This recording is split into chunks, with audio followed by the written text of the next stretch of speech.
হানা ধূপগুড়িতে এসটিপি অফিসের কাছেই মধুচক্রের আসরে পুলিশের হানায় আটক করা হয়েছে 6 জনকে। এই বিষয়ে আরো বিস্তারিত জানাবে রকি রয়েছে আমার সঙ্গে। রকি, কখন পুলিশ অভিযান চালালো, কি জানা যাচ্ছে পুলিশ সূত্রে?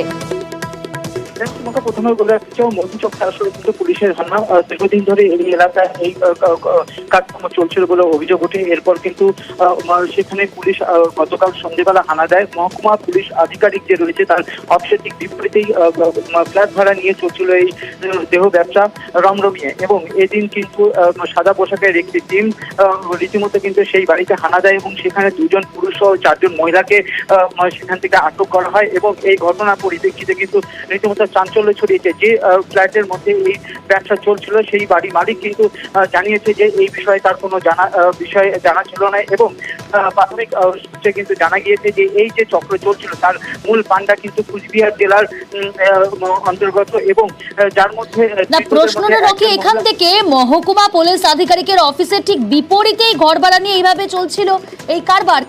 কিভাবে সম্ভব এই কারবার চলছিল? পুলিশ কি জানাচ্ছে একটা জনবসতিপূর্ণ এলাকায় দীর্ঘদিন ধরে ফ্ল্যাট ভাড়া নিয়ে মধুচক্রের আসর বসছে?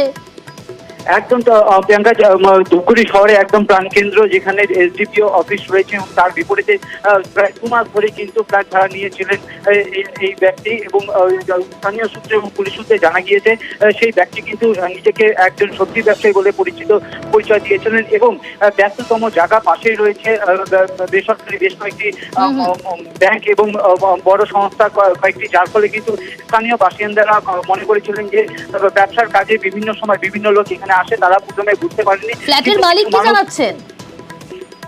বাড়ির মালিক কিন্তু জানাচ্ছে যে ভিট করে আটক করেছে পুলিশ।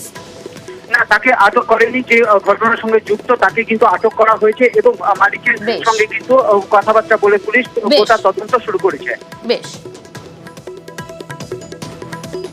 নজর আসেনি, জানতাম না, কোনোদিন নজর আসেনি, দিন নাই ওই যে আমার বাড়ি, কোনোদিন নজর আসেনি এগুলো দিন না। আজকে কি দেখলেন, কি দেখলেন?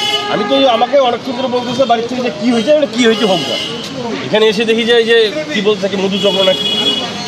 এই বাড়ির মালিককে ডাক দেওয়া হোক। কতজনকে ধরলো দেখলেন? সেটাও দেখিনি কতজনকে ধরছে। কি বলবেন এই যে শহরের উপরে এইভাবে মধুচক্রের আসে? এগুলো তো নোংরামো। কি চাচ্ছেন আপনি? শাস্তি যাচ্ছি, আর যার বাড়িতে হয়েছে তাকে কেউ তো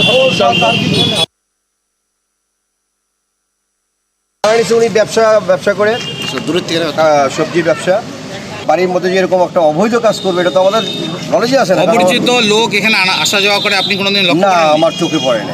এখানে কি স্বামী স্ত্রী থাকতো? মাঝে মধ্যে আমার চোখে তো পড়ে না, কারণ বলতো আমার তো বাড়ির পাশে তো আরো লোক আছে, আমরা কোনোদিন দেখিনি। এরা দেখছি কিনা, আমাদের পরিবেশ তো অন্যরকম। কতজন কাজ এখান থেকে মহিলাকে আপনি দেখতে পান যখন ঘরে যান? আমি তো তখন গিয়ে দেখছি প্রায় 2 জন থেকে 3 জনের মতো, কারণ ওর বউকে আমি দেখছি কাপড় দিয়ে মুখ ঢাকা, আর 2 জন মহিলা ছিল। আমি বললাম এরা কারা? বললো যে আমাদের বাড়িতে গেস্ট, আমরা রাস পূর্ণিমার মেলা যাব।